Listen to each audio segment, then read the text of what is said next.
महाराज जी, आपके चरणों में कोटि कोटि प्रणाम।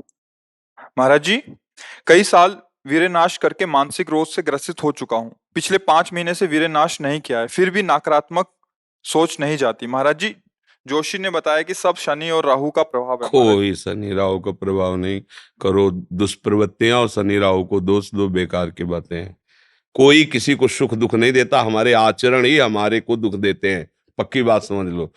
बोले वो अमुक ने उसको पीटा, राज कर्मचारी आपकी सुरक्षा के लिए हैं, लेकिन जब आप असत आचरण करेंगे तो पीट के जेल में डाल देंगे। ये राज कर्मचारी हैं। शुक्र, शनि, राहु, केत, ये सब राज कर्मचारी हैं। असद आचरण वालों को जलाते हैं, दंड देते हैं। और सदाचरण वालों को, चाहे जिस नक्षत्र पे बैठे हो, चाहे ग्रह पर किसी भी बैठे हो, ये सदैव अनुकूल रहते हैं। ये भगवत पार्षद कोई ऐसे वैसे नहीं है। करो अस्त मैथुन और शनि साढ़े चढ़ा हुआ है, इसलिए ऐसा होता है। बेवकूफी वाली बातें बच्चा है। अभी अवस्था है तुम्हारी वीरपात करने की। गेहूं की फसल तैयार हो रही है, गलेत पे हो। गलेत माने होता है दाना अभी पड़ रहा है, और आप उसको काट लो तो ना भूसा होगा ना दाना होगा, व्यर्थ जीवन चला जाएगा। कम से कम 20-22 वर्ष तक ब्रह्मचर्य का पालन करो, फिर गृहस्थी में जाओ। संतान तेजस्वी होगी, देशभक्त होगी, माता पिता की भक्ति कर। ये क्या है? उद्दंडता बच्चा, ये कहीं भी सुख प्रदान करने वाली नहीं। ज्योतिषाचार्य, दुनिया के आचार्य सब उसी परम पिता परमात्मा के ज्ञान को ही बता रहे हैं। जो सही माने में ज्योतिषाचार्य हैं, वो सबसे बड़ी ज्योतिष ये है कि भाग्य विधाता हमारे कर्म हैं। अवश्य में भोक्तव्यम कृतम कर्म शुभाशुभम। ठीक अपने कर्म कर लो, कोई तुम्हें बिगाड़ दे तो मैं बताना। हमारे कर्म पूर्व के या वर्तमान के, वही हमारी दुर्गति करते, दूसरा कोई सृष्टि में नहीं। को न काहू के सुख को दुख कर दाता, निज कृत कर्म भोग सुन भ्राता। बिल्कुल सिद्धांत समझ। अभ्यास गलत किया है, कोई भी देवता तुम्हें नहीं बचा सकता। गलत अभ्यास किया है, अपना नाश स्वयं कर रहे हो, किसी देवता या किसी का दोष नहीं। काले कर्म ईश्वर ही मिथ्या दोष लगाए। ये आचरण गंदे बंद करो बच्चा। नाम जप करो, सात्विक आहार करो, आधा घंटा दंड बैठक मारो, व्यायाम करो, दौड़ो, अभी सब ठीक हो जाएगा। अरे पीछे गलती, यद्यपि ये गलती ऐसी पूरे जीवन भर भोगना पड़ता है, क्योंकि बाल्यावस्था का वीरपात बिल्कुल जीवन को नष्ट कर देता है। इसीलिए बालकों को गुरुकुल में रखा जाता था, चाहे वो राजकुमार हो चाहे किसी का बालक हो। वहां वो एक साधुता से जितेंद्रीय होकर के फिर गृहस्थ धर्म में जाता था। 10-20-50 वर्ष गृहस्थी में रहा, कुछ उसका बाल बाका नहीं हुआ। फिर वो विरक्त होकर के आंतरिक, फिर वो जितेंद्रीय होकर के परमात्मा को प्राप्त कर ले। आज हमारी बाल्यावस्था से मोबाइल का संग है, गंदे बच्चों का संग है। अब ये गंदी आदतें हो गई, सर्वनाश हो गया। अब सोचो, ये अवस्था तुम्हारी चिंता सुख से ग्रसित होने की है, आनंद में उमगने की है। अभी नौ किशोर अवस्था है, ये तो मस्ती वाली। क्योंकि मस्ती हटा दी, अब रह क्या गया जीवन में? ये जो लोग समझते हैं ना कि जैसे खून निकलवा लो तो खून बन जाता है, बहुत गलत बात है। वो दान देना, वो महीने में वो बात एक अलग है, लेकिन सप्तम धातु वीर एक मन शुद्ध सात्विक पौष्टिक अन्न के बाद एक बार के लिए तैयार होता है। और यहां बच्चे खिलवाड़ में 2-2 3-3 बार रोज। अब क्या होगा? उनका हड्डियों तक की सामर्थ्य नष्ट हो जाएगी, कुछ दिनों बाद देखना बंद हो जाएगा, ऐसे चौंधियाने लगोगे, खड़े होने में चक्कर आएगा, कमर दर्द करेगा, पैरों में टूटन बनी रहेगी, दिमाग में टेंशन बनी रहेगी, पढ़ोगे तो कुछ याद नहीं रहेगा, स्मृति नष्ट होने लगेगी, एक नास्तिकता छा जाएगी। फिर ये जीवन भार लगेगा, फिर नशा में उतर जाओगे, फिर तो बस गए, फिर गए। तो अब कौन मानता है संत महात्माओं की बातों को? समझाते हैं तो साधु महात्मा है तो अब अलग बात करते हैं। नहीं, हर बहन भाई को 20 वर्ष तक नियम पूर्वक ब्रह्मचर्य रहना चाहिए। ये जो व्यवहार चला है, अब क्या है कि कुछ भी बोलो तो जबान पे लोग अंकुश की, वो तो ऐसा बोल रहे। ये जो मोबाइल की सुविधा और उसमें सब गंदी बातें देखना, अब आप पढ़े लिखे हो, सर्च करो, सब आ जाएगा। ये जीवन का नाश कर देने वाली बातें हैं बच्चों के। माता पिता को इन पे सावधान रह करके अंकुश करना चाहिए, क्योंकि वो इस समय उन्मत्त हैं बच्चे, उनको वास्तविक सत असत का ज्ञान नहीं है। तो वो अपना ही अहित करने के लिए अपना सुख समझते हैं, अपना अहित कर रहे हैं, अपना सुख समझ रहे हैं। ये तो कहो भगवान की आपके ऊपर कृपा है जो आप हिम्मत करके अपनी बात यहाँ कह रहे हो। पर फिर भी अबलो नशानी अबना नशे हो, सावधानी से चलो। पर हम जो कह रहे हो मानो। आधा घंटे व्यायाम निश्चित करो, सबको करना चाहिए, चाहे स्त्री शरीर हो चाहे पुरुष शरीर हो। एक बार शरीर को बहुत एक्टिव करना चाहिए। ये शरीर हम नहीं है। जैसे आप मोटरसाइकिल सुबह सुबह आप बैठो, तो पहले क्या करते हैं, हाई रेस में डाल करके उसको एकदम गर्म करते हैं ना, सब खुल जाए। अब चलो ऐसे हाई रेस में इसको लाओ, 10-15 मिनट दंड बैठक, व्यायाम, प्राणायाम, आसन आदि के, फिर अपनी दिनचर्या करते हो तो आप संयमी रहोगे, आपके प्राण पुष्ट रहेंगे, आपका अन्न पचेगा, कोई भी चोट आदि बहुत कम मात्रा में आपको कष्ट देगी, हर बीमारी से लड़ने के सामने। अब यहाँ सुबह 10 बजे तक सो रहे हैं, व्यायाम क्या करेंगे, प्राणायाम क्या करेंगे, आसन क्या करेंगे? सूर्य जिसके सोने पर उदय हो गया उसकी आयु, बुद्धि, स्त्री, कांति सब क्षीण हो जाती है। कौन मानता है? रात्रि के 2-2, 3-3 बजे तक जगना और सुबह 10-11 बजे तक सोना, ये दिनचर्या है। तो हमारी राय है सात्विक भोजन कीजिए और व्यायाम कीजिए। करते हो व्यायाम है? हाँ, कभी ये कोई ऐसा तो, और कभी कभी जो व्यायाम करते हो बीमारियों का निमंत्रण देते हैं।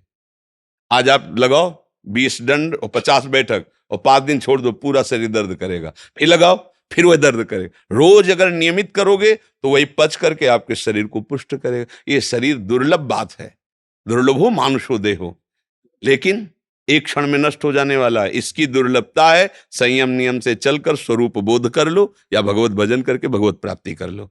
अगर ये नहीं तो फिर क्लेश ही क्लेश, अशांति ही अशांति है। अभी सावधान हो जाओ। बिगड़ तो गया, अब ये नहीं कह सकते कि अभी कुछ नहीं बिगड़ा, बिगड़ गया। अगर कभी 25 वर्ष के बाद गलती हुई है तो हम उसे कह सकते हैं कुछ नहीं बिगड़ा, क्योंकि तुम्हारा पुष्ट है जीवन पूर्व से, अब आगे बढ़ो। लेकिन बच्चापन से ये जो रोग लग रहे, 13-14 वर्ष का बच्चा है और उसकी हालत ये है कि उसे वैद्य के द्वारा औषधियां दिला करके उसे ठीक करने की चेष्टा कर रहे हैं। क्या हुआ?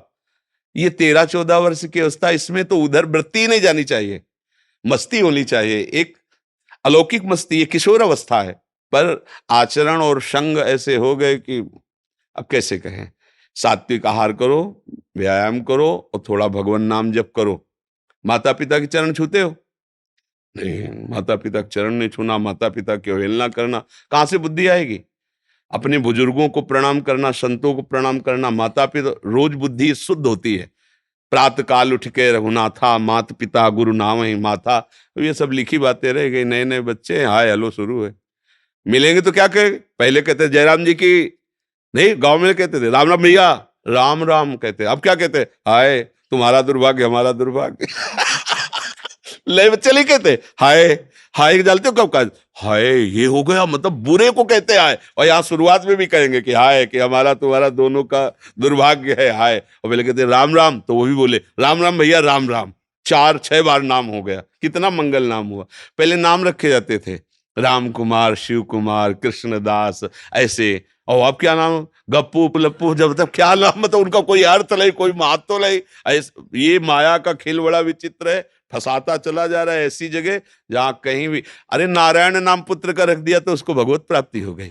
अंतिम समय याद आ गया पुत्र की और बुलाया नारायण, तो भगवान के पार्षद आ गए, कथा है, बचा लिया। अगर हम परिवार में भगवान नाम रखें, थोड़ा नाम कीर्तन करें, भगवत चर्चा करें और बच्चों को बैठाल के संकोच न करें। माता पिता को चाहे, एक हम जानकारी के भक्त, वो अब संन्यास ले चुका है बच्चा, वो उसकी माँ ऐसे समझाती जैसे मित्र से कि देखो बेटा तुम जवान हो रहे हो, तुम्हारा मन ऐसे भोगों की तरफ जाएगा, ऐसी ऐसी क्रियाएं भोगों की होती हैं, क्या तुम शुरू कर दिए? तो उसका नहीं मम्मी। क्या क्या तुम्हारे मन में ऐसा आता है? आता तो है, बिना हमारे, हम तुम्हारे मित्र भी हैं, तुम्हारी माँ भी है, बिना हमारी अनुमति कि तुम ऐसा मत। आज वही सन्यासी है, वो जब हमसे बात करे तो हमका प्रणाम है तुम्हारी माँ को, बोले मुझे अगर संभाला तो मेरी माँ ने संभाला। मतलब बचपन से बैठाल कर हमको सारी बातें बताती रही कि ऐसी ऐसी गलतियां होती, ऐसी ऐसी बात होती, तुम्हारे अंदर तो नहीं, तो हमका इच्छा है पर अभी नहीं है। आज उसने उसको सन्यासी बनाकर खड़ा कर दिया, भगवत मार्ग का पथिक बना दिया। मंदालसा ने अपने चारों पुत्रों को ब्रह्मबोध करा दिया।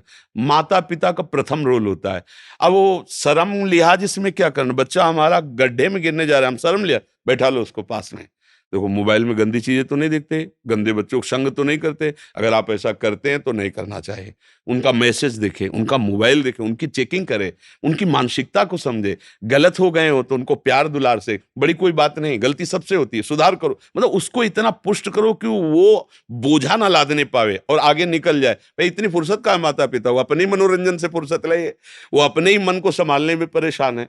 इसलिए अच्छा है बच्चा, सावधानी से चलो, अब कभी मत करना। क्योंकि इस क्रिया में क्या होता है कि नस नाड़ियां इतनी कमजोर हो जाती हैं कि फिर आगे चलकर आप करोगे भी नहीं, पर वो शक्तिपात हो जाएगा, मतलब नष्ट हो जाएगी वीर शक्ति।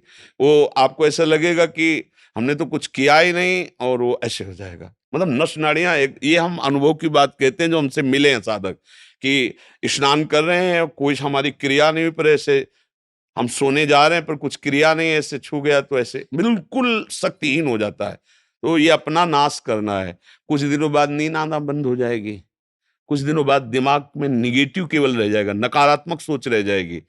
ये जो दुर्दशाएं हैं ना, तभी हम कहते हैं पहले तो हम देखते थे कि 10 20 50 लोग गांव में तो ऐसे होते थे लंगोट बंद लड़ने लायक, क्योंकि गाय भैंस का दूध पिया, दंड बैठक मारी, ये बातें, मोबाइल था ही नहीं। 30 35 वर्ष से मोबाइल चला होगा है, इससे पहले नहीं था। पहले वो ऑफिसरों के पास वो बड़ा-बड़ा होता था, नहीं तो हमने ये मोबाइल नहीं देखा 30 35 वर्ष। तो वो ये सब था नहीं। गाँव में कभी किसी एक के यहाँ टीवी हो तो हो, नहीं तो बिजली ही नहीं थी तो टीवी है, वो बैटरी से भले वो रामचरित जो चला था ना, तब गाँव में छोटी-छोटी टीवी लाए। बड़ा शुद्ध जीवन। अब ये समझे में नहीं आता है कि जवान है कि बूढ़ा है। कपड़े जैसे बांस के डंडे पे कपड़े पहना के खेतों में नहीं खड़ा किया जाता, बिल्कुल ऐसी सीन है। गाल चिपके हुए हैं, जांघों में मांस नहीं है, छाती में मांस नहीं है, और अपने को मतलब विश्वात्मा स्वरूप समझ रहे हैं, अपने को अहंकार में बलवान समझ रहे हैं, विद्वान समझ रहे हैं, और अपना जीवन नष्ट कर रहे हैं। हमें लगता है शरीर समस्त सद्गतियों का हेतु बनता है। अगर शरीर स्वस्थ है, बुद्धि पवित्र है, तो हम यहाँ अच्छे विद्यार्थी बन सकते हैं, हम अच्छे पुत्र बन सकते हैं, हम अच्छे मित्र बन सकते हैं, हम अच्छे देशवासी बन सकते हैं, हम अच्छे भक्त बन सकते हैं। और जब शरीर ही स्वस्थ नहीं, मानसिकता ही स्वस्थ नहीं, तो कुछ नहीं, बस जीवन काट रहे हैं व्यर्थत्व में।